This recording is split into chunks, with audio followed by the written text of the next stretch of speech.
وہ کافی دیر سے احتشام کی نظروں کی تپش محسوس کر رہی تھی۔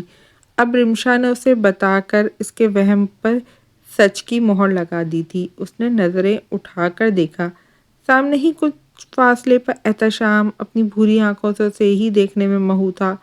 منسا کا دل عجیب انداز میں دھڑکا۔ اس نے فوراً نظروں کا زاویہ بدل دیا۔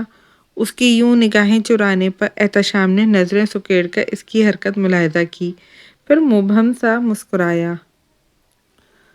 منسا کے لیے اس کے دل میں جو عقیدت تھی وہ کسی کو نہیں بتا پایا تھا اب تک، مگر اب دوری ممکن نہیں تھی۔ وہ جلد از جلد اسے اپنا بنانے والا تھا۔ یہ زخرف کہاں گئی؟ ماہی نے اسے نہ پا کر رمشا سے پوچھا۔ پتہ نہیں، کافی دیر سے دکھائی نہیں دی، رمشا اور منسا نے بیک وقت جواب دیا۔ اچھا، میں اندر دیکھ کر آتی ہوں۔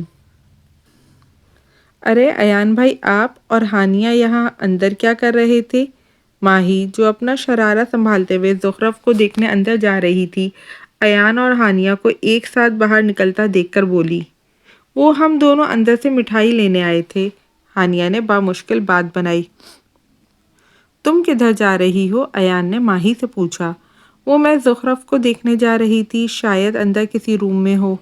اچھا، ایان سپاٹ انداز میں کہتا ہوا ہانیہ کے پیچھے پیچھے چل دیا۔ زخرف منہ ہاتھ دھو کر اپنا حلیہ درست کر چکی تھی۔ تم کہاں رہ گئی تھی؟ اور یہ منہ کیوں دھویا یار؟ اتنی پیاری تو لگ رہی تھی، ماہی نے اس کی تھوڑی کو چھو کر کہا۔ آؤ باہر، آیت کو مبارکباد دیں نکاح کی، وہ اس کا ہاتھ پکڑ کر بولی۔ ماہی، زخرف نے اسے ہولے سے پکارا۔ آیت اور مومن بھائی کتنے خوش قسمت ہے نا کہ ان کو ان کی محبت مل گئی، وہ افسردگی سے چور آواز میں بولی۔ ہاں یہ تو ہے، ورنہ میری طرح بہت سے لوگ خالی دامن رہ جاتے ہیں جنہیں اپنی محبت نہیں ملتی۔ بابا، مجھے ایک آفیشل کام سے جانا ہے، رات میں لوٹ آؤں گا، امرام شیر نے میر کی کال ریسیو کرنے کے بعد شیر زمان سے کہا تھا۔ تو اس نے اسبات میں سر ہلایا۔ شیر زمان نے امرام شیر کو مین گیٹ سے باہر جاتے ہوئے دیکھا۔ اس کی نیلی آنکھوں میں ایک آس ابھری تھی، کاش اسی دروازے سے کبھی آریان شیر زندہ سلامت لوٹ آئے۔ فضا میں ہلکا سا میوزک سنائی دے رہا تھا کہ ایان نے ڈی جے کو میوزک کی آواز اونچی کرنے کے لیے کہا۔ لڑکے والوں کی طرف سے امرام شیر، شیر دل اور ہانیہ ہی تھے۔ امرام تو اپنے کام سے نکل گیا تھا۔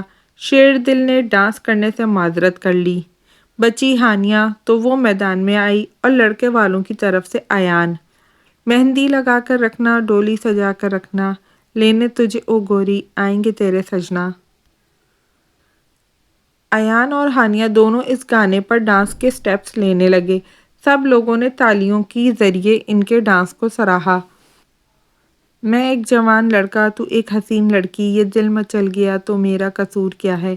رکھنا تھا دل پہ قابو، یہ حسن تو ہے جادو، جادو یہ چل گیا تو میرا قصور کیا ہے؟ مومن آیت کا ہاتھ پکڑ کر اسٹیج سے نیچے اترا۔ آیت نے اس سے اپنا ہاتھ چھڑوانا چاہا اور نفی میں سر ہلانے لگی، مگر مومن اس کے انکار کی پرواہ کیے بنا اسے میدان میں لے آیا۔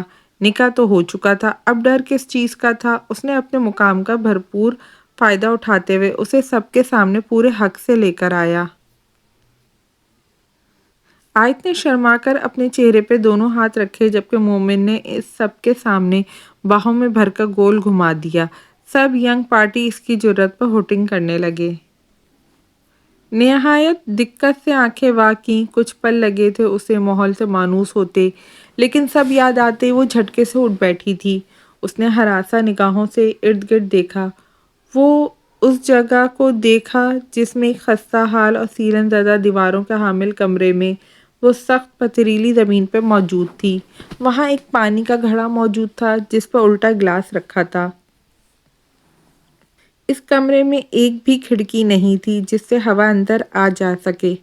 وہ خوفزدہ نگاہوں سے کسی سہمی ہوئی ہرنی کی مانند ارد گرد دیکھ رہی تھی۔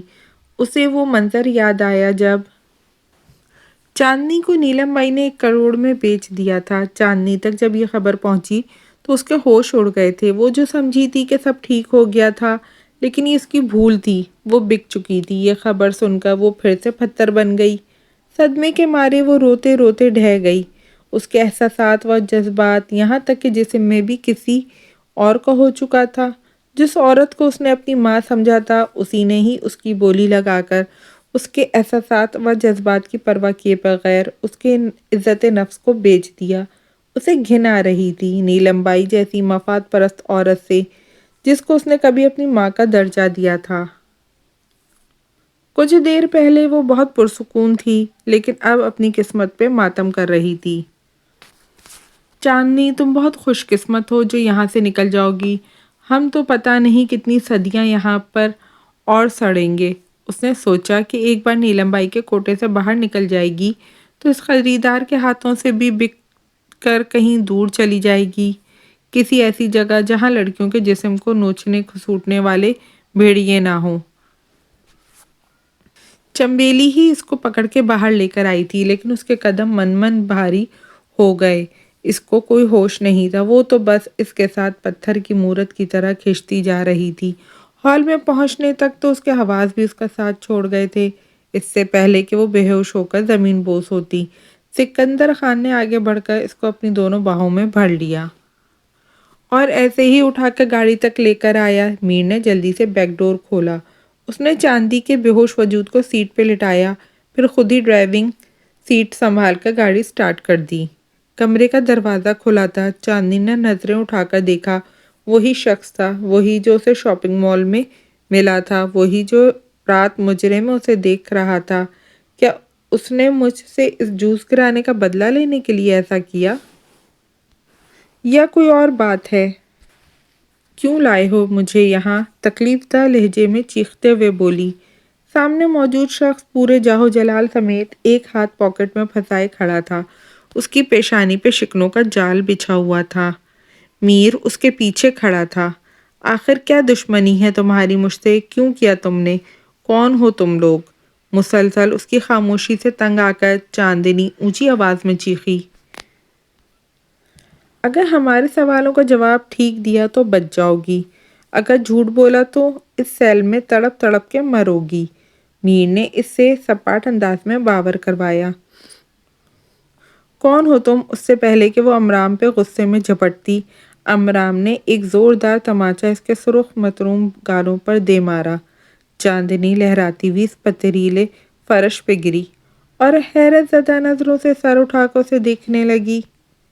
یہ ہے ہمارے میجر امرام شیر۔ پیچھے سے میر کی استہزائیہ آواز اس کے کانوں میں سنائی دی۔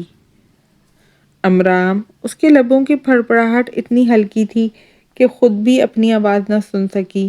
امرام شیر کے چہرے پر تمسخر اڑاتی مسکراہٹ تھی۔ رات کے تقریباً 3 بج چکے تھے۔ وہ اپنے کمرے میں بیڈ پر لیٹی ہوئی تھی۔ فون پر کچھ دیر پہلے ہی مہندی کی ساری تصاویر احتشام نے اسے واٹس اپ کی تھی، جس میں آیت اور مومن دونوں ایک ساتھ بیٹھے بہت حسین دکھائی دے رہے تھے۔ چہرے پر ہلکی سی مسکراہٹ لیے وہ کروٹ کے بل لیٹی، فون کی اسکرین پر نظریں جمائے ہوئے اسے ہی دیکھنے میں اس قدر مہو تھی کہ اس کو کمرے کا دروازہ کھلنے کی آواز بھی نہ سنائی دی۔ اس نے کہا تھا کہ وہ رات کو اس سے ملنے آئے گا، لیکن ابھی تک آیت کو اس کے بارے میں کچھ پتہ نہیں تھا۔ اسے اب شدت سے اس کی یاد آنے لگی۔ وہ سامنے ہوتا تھا تو ہر پل حسین لگتا تھا اور اس کی نظروں سے اوجھل ہوتے ہی وہ اداس سی ہو جاتی تھی۔ وہ آج پہلی بار مان چکی تھی کہ مومن کے نہ ہونے پر وہ اسے مس کرتی ہے۔ پہلے جب اس نے رشتہ بھجوایا تھا وہ بہت حیران ہوئی تھی کہ مومن آخر ایسا کیسے سوچ سکتا ہے، وہ تو مجھ سے عمر میں چھوٹا ہے۔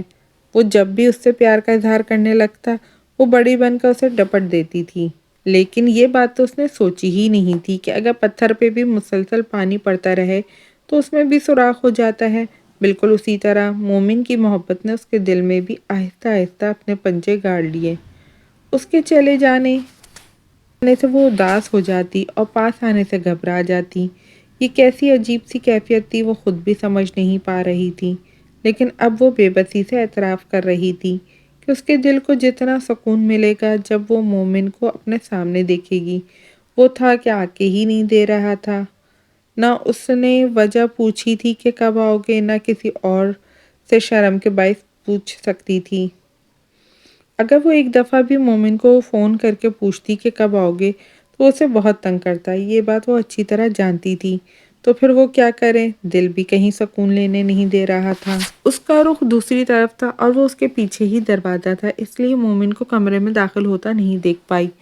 وہ اپنی اور مومن کی مہندی کی تصاویر دیکھنے میں مہو تھی، جس کا فائدہ اٹھاتے مومن اس کے قریب پہنچ گیا۔ وہ فون پر اپنی تصویر دیکھ کر بے اختیار اس کے لبوں پر مسکراہٹ بکھر گئی۔ پھر کچھ سوچ کر فون اس کے ہاتھوں سے اچک لیا۔ آیت تو اس اچانک افتاد پہ بوکھلا کر رہ گئی۔ وہ چھٹ پٹا کر پلٹی اور مومن کو دیکھتے ہی اس کے ہاتھوں کے طوطے اڑ گئے۔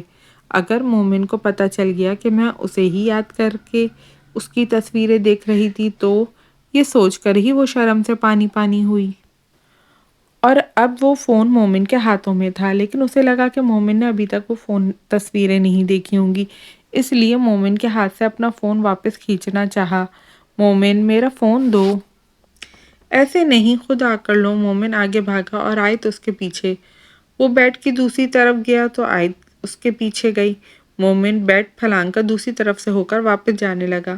آیت نے اس کے ہاتھ سے موبائل پکڑنے کے لیے اس کی شرٹ کو پکڑنا چاہا۔ دونوں اس وقت بیڈ پہ کھڑے تھے۔ اسی دھینگا مشتی میں ان دونوں کا توازن بگڑا۔ آیت کمر کے بل گری تھی اور اس ڈر سے آنکھیں بند کر لیں کہ ابھی مومن بھی اس کے اوپر گرنے والا ہے، لیکن مومن نے اس کے دائیں بائیں بیڈ پر دونوں ہاتھ جما کر خود کو اس پر گرنے سے روک لیا۔